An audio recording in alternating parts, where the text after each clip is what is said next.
Hello mga beshi, magluluto po tayo ng kilain or kilawin. Naglagay po tayo ng asin, paminta. Yan po yung ating hiniwang baboy na may atay ng baboy. Tapos po yung taba po hiniwalay natin dahil ipiprito po natin yan sa sarili niyang mantika. Tapos mga beshi, ayan, nagsangkap po tayo ng yung ating baga ng baboy at puso. Babalawan po muna natin siya ng maraming suka. Ayan po, and then ihimasin po natin siya dahil malamansa po yung baga ng baboy tsaka yung puso. Kailangan masusi pong malinis at tsaka po pakahimas para po lumabas yung lansa ng baga.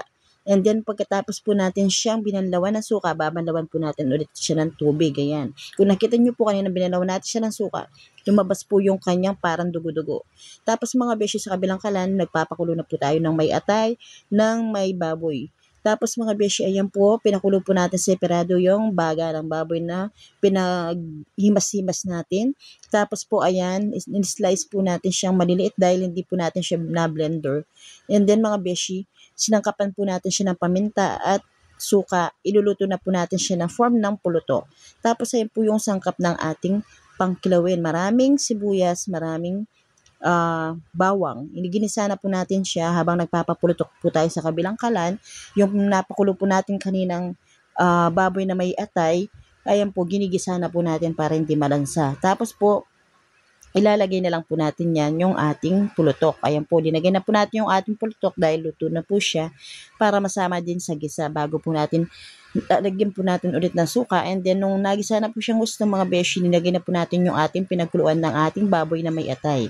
Tapos mga beshi, ayan, yung ating pinritong baboy na taba, linagay na rin po natin siya mga beshi ko. Tapos mga beshi, ayan, tingnan nyo po yung kalalabasan ng ating kilain. Mga beshi, kailangan po talagang hindi masabaw. Masabaw lang po siya pagka palalambutin na po siya. Pero pagka po paluto na, kailangan hindi masabaw.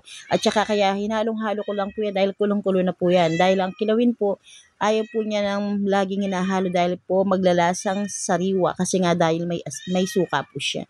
And then mga beshi, ayan na po yung ating kilain.